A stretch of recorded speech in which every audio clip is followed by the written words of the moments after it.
Tonight on CFTK-TV, MP Taylor Bachrach comments on the future of Canada's economy. Americans in Canada receive threats on their own property, and the Vancouver Canucks prepare for the NHL trade deadline. Northwest BC's only television news team. We are CFTK-TV News. Hello, I'm Damian Smith, and thank you for joining us here on CFTK-TV. We begin today with breaking news, with U.S. President Donald Trump putting another pause on products up until April 2nd. And I spoke to the President of Mexico, wonderful woman, today, and we helped them out with the problem they were having to do with the tariffs, short-term tariffs. And we had a very good conversation. Also, we discussed drugs, and they've been working much harder lately. Do you notice that? On people coming in and drugs, and we've made tremendous progress on both. President Trump, what's your thought about why the markets are so spooked? Do you think they don't like the tariffs, or do they not like the uncertainty with some of the changes and the carve-outs? Well, a lot of them are globalist countries and companies that won't be doing as well because we're taking back things that have been taken from us many years ago. We've been treated very unfairly as a country. We protect everybody. We do everything for all these countries. And a lot of these are globalist in nature. You know, they have, if you're outside of the United States, you know, it's going to be a little bit different. And Trump also noted that no further delay will be put towards auto tariffs as well. And this pause is just a delay for the president, saying that April 2nd will still be a very big day for America. And while Prime Minister Trudeau didn't have as much to say on the tariffs compared to this past Tuesday, he did assess how Canada and the United States will go forward in the short and long term. And for clarity, these upcoming comments were made this morning, shortly before the tariff pause. The focus we have right now is on reducing the impacts of the tariffs. I can confirm that we will continue to be in a trade war that was launched by the United States for the foreseeable future. So Canadians should continue to buy Canadian, continue to stand up for each other, but we are trying to reduce the areas and the impact that these tariffs that the Americans are bringing in will have on Canadian workers. But Canada will continue to stand firm and unequivocal that as long as there are tariffs on us from the United States that are completely unjustified, we will be responding strongly. And today, Trudeau also announced a $37 billion project that will develop childcare all around Canada, and a little bit of emotion was also relieved from the Prime Minister as well. On a personal level, I've made sure that every single day in this office, I put Canadians first, that I have people's backs. And that's why I'm here to tell you all that we got you. Even in the very last days of this government, we will not let Canadians down today and long into the future. Because in the past few weeks, we've been working with our provincial and territorial partners to make sure that families can rely on this system, not just for years to come, but will allow this system to lock in, to become something that no government, a year from now, 5 years from now, 20 years from now, could ever go back on. And moving on to local news, residents are paying significantly more attention to the origin of the products that they may choose in their local grocery stores of choice. Here's Jayleen Matthews of CFTK-TV with more on this topic. Although tariffs are paused for now, a movement has started that MP Taylor Bachrach calls a silver lining. We should be buying Canadian all the time, even when there aren't tariffs. But this threat from the Americans has really opened people's eyes to the fact that we have to support local producers. We have to support Canadian producers. And we make some great stuff right here in Canada. And as the buy local movement continues to gather steam across BC, more and more retailers across the Northwest are finding ways to emphasize their Canadian products. Local business owner Jordy Edmonds says his company is making efforts to remove American products. We've done a pretty good job of going through it and trying to pull any American products off the shelf. Some might slip through for sure. Their store, Skeena Valley, meets both sources locally and imports from Europe. Most of our products come out of Canada, or we import lots from Europe through a company out of the Lower Mainland called Bosa Foods. So Italian, Hungarian, there's lots of different sources out of Europe. But yeah, we're trying really hard not to have any American products on our shelf. Although tariffs are now on pause until April 2nd, British Columbians will now remain more aware than ever of where their products come from. You know, seeing people out there saying they're not going to be buying American products, they're going to be looking for that maple leaf on the shelves, having big stores going through their inventory and identifying which products are products of Canada. I think all of that is upside for us, right? And hopefully that movement can continue because while we're a relatively small population and a relatively small economy next to the United States, every dollar that we can keep in our country supporting Canadian business is a dollar that makes our Canadian economy stronger. So yeah, really positive aspect, I think. For CFTK-TV News in Terrace, I'm Jaylene Matthews. And from March 25th to the 29th, a yearly major hockey event in British Columbia that has existed for over a century now will be taking place in Prince Rupert for its 2025 edition. Cale Maslin of CFTK-TV reports further.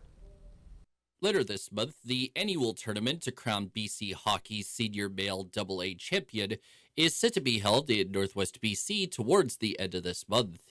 Prince Rupert is set to serve as the host of the Koi Cup tourney this year, and when talking more about it, Prince Rupert Mayor Herb Pont made sure that credit for making the city the host went to the proper parties. It is 100% the Rampage and the volunteers and the organizers around that. I know that's something they've been dreaming of for a long time, working towards, and they're going to do an amazing job. It's going to be a great event here in Prince Rupert, and I think the teams that come to play here are going to be blown away. The games will be played at the Jim Sakoti Civic Center in a round-robin style format, with the participants of the tournament set to include the CIHL champion, the NPHL champion, the team representing the host city, and one other qualifier from somewhere in BC or potentially even the Yukon. Right now, the Prince Rupert Rampage are the only confirmed participants, and in the Northwest, the Central Interior League playoffs are down to the Terrace River Kings and Quesnel Kangaroos, so either the River Kings will get the chance to defend their Koi Cup title if they successfully defend their CIHL title, or the Kangaroos can potentially add to their already extensive collection of Koi Cup wins, something they have done 12 times before. For CFTK-TV News, I'm Cale Maslin. And the Heiltsuk Tribal Council has decided to sue the RCMP after accusing them of not working to enforce trespassing laws on their land. And according to the council, the consequences of those rules not being enforced is that criminals are essentially allowed to have free reign on their reserve lands. Elected Chief Marilyn Slett also said in a recent news conference that the apparent lack of RCMP has worsened the drug crisis that is taking place in her home community of Bella Bella.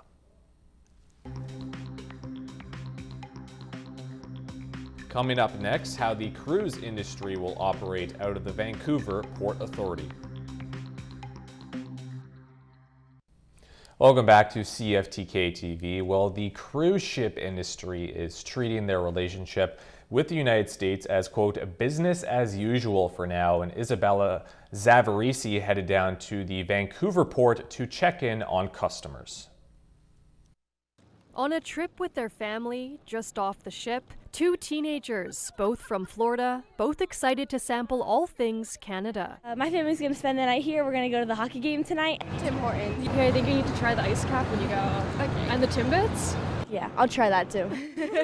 While these Americans are embracing their neighbors to the north, this Canadian couple from Ontario is taking a different stance. They canceled a cruise to Alaska in May at a loss. It was significant money, but we thought it was the right thing to do as a Canadian.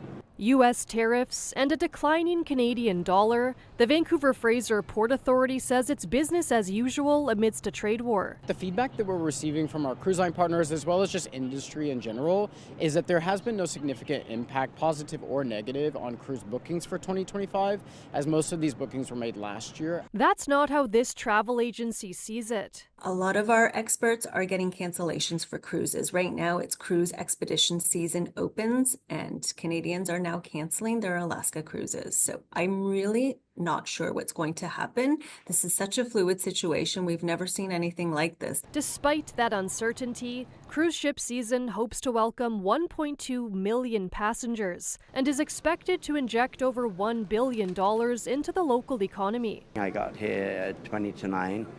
And in the first hour, we had about 40 people in here. And at this time of the year, it's very quiet. We'd normally get 5 or 6, maybe. A unique travel season, to say the least, as families here and across the border make sense of what's coming next. Isabella Zavarisi, CTV News, Vancouver.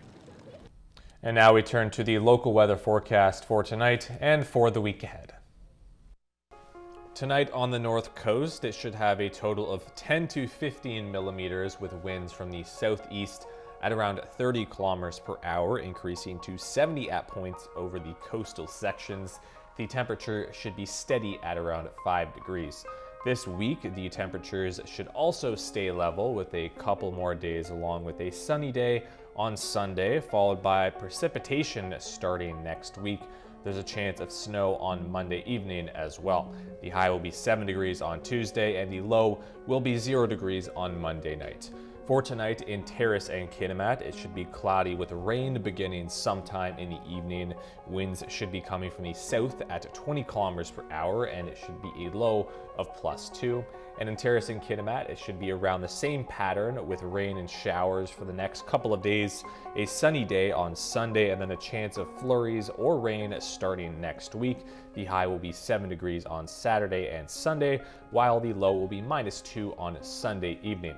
And tonight in the Bulkley Valley, it should become cloudy in the evening with flurries intact. Winds should be at around 15 kilometers per hour with a low of -2 and a wind chill of -4 overnight. And for the week, there could be some flurries or rain for the next 3 days of sunnier conditions starting on the weekend, and the high should be 7 degrees tomorrow and Saturday, while the low will be -7 on Saturday night. And now we take a look at your roadside report from around the Northwest. For additional updates, check out drybc.ca.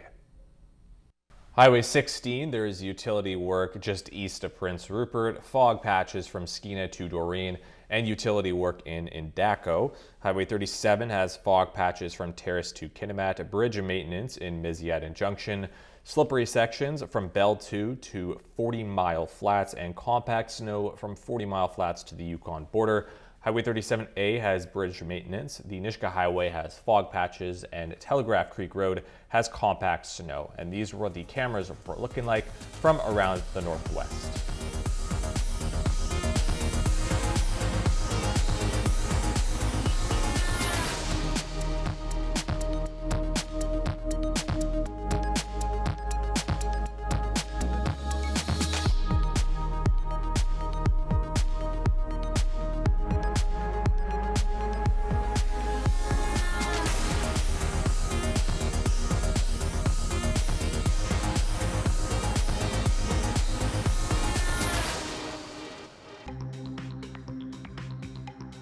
Still to come, how tariffs will affect food security in the British Columbia economy. Hello again. Well, a couple in Calgary made a bold move putting the Canadian and American flags outside of their own home to show unity between the two countries, but it still ended up backfiring with physical damage to their property. Tyson Fedor from CTV has more over in Calgary.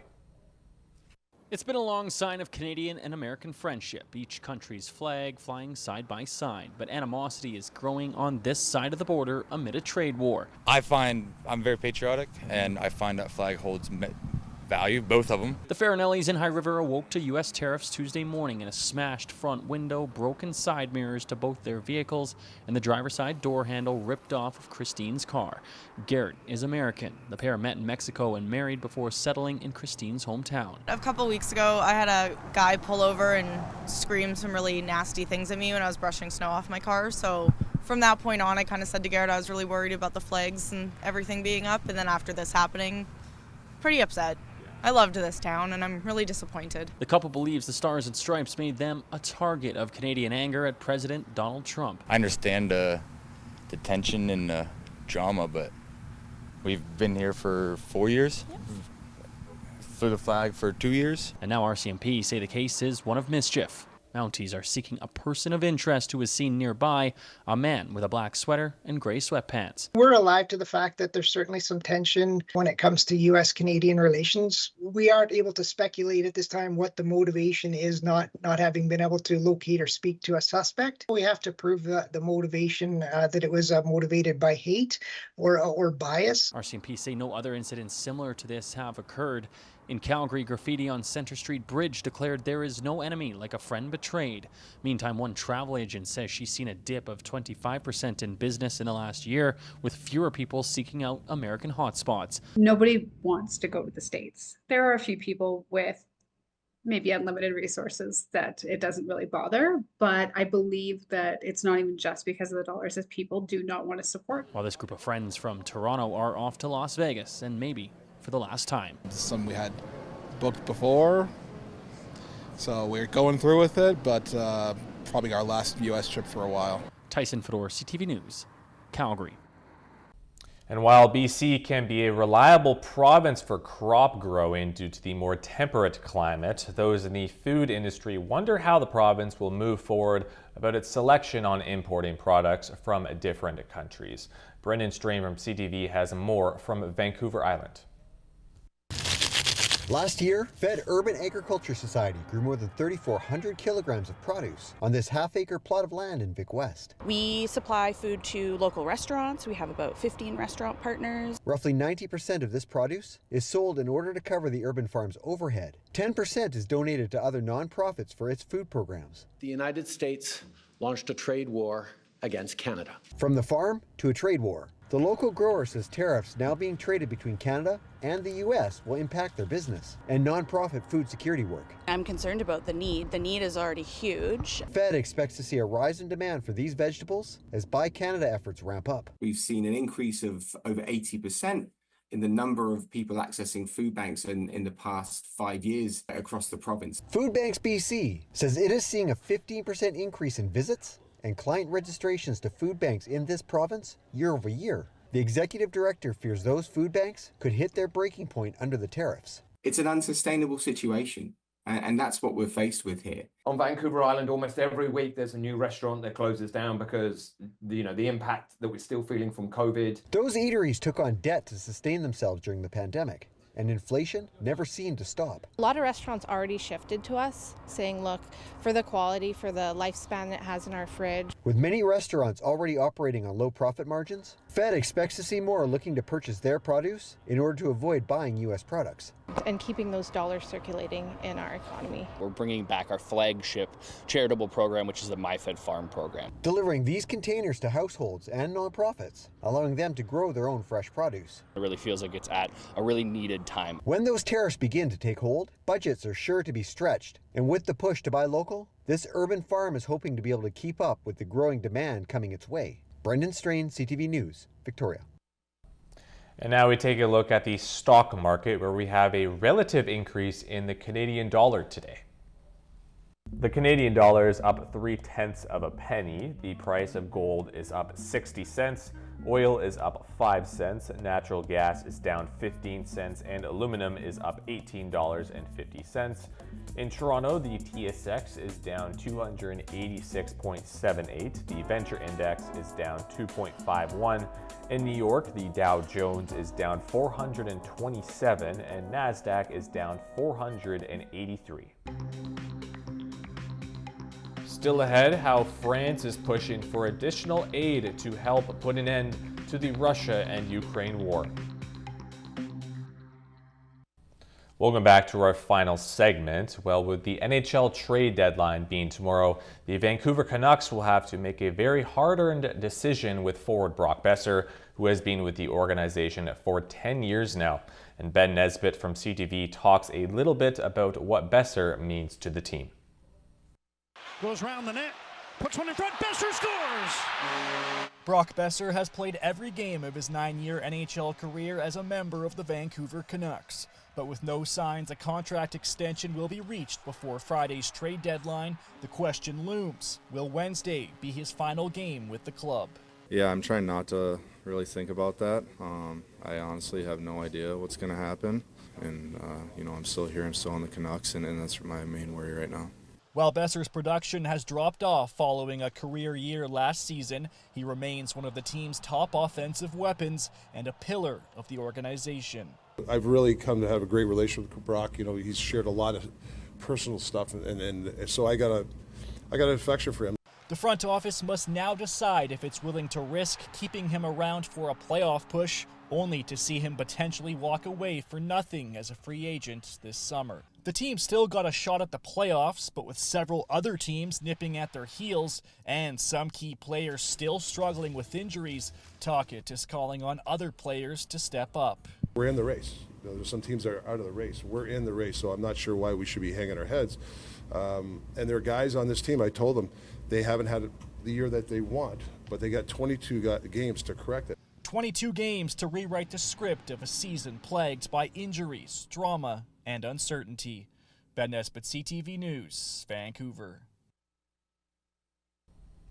And in terms of global news, French leader Emmanuel Macron is expanding the French nuclear umbrella in order to gain protection for Ukraine against Russia. Judy Trin now has an update from Washington, D.C., which is our final story of the day. La menace russe est là et touche les pays d'Europe.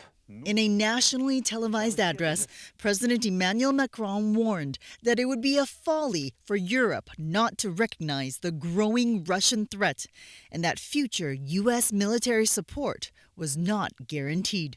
The warning comes less than a week after the U.S. president scolded Volodymyr Zelensky after he pushed for security guarantees for Ukraine before signing a critical minerals deal. We gave you military equipment, and you men are brave, but they had to use our military. Since the deal was scuttled, Trump halted military aid to Ukraine and stopped passing on intelligence about Russian targets and when and where weapons were being deployed. We have taken a step back and are pausing and reviewing all aspects of this relationship. The one person who's happy that we might cut off intelligence to Ukraine is Vladimir Putin, this bully, this dictator. At Tuesday's joint address to Congress, Trump read a letter from Zelensky indicating he was ready to sign the critical minerals deal and negotiate for a ceasefire. But it was Vladimir Putin's actions that got a standing ovation from Republicans.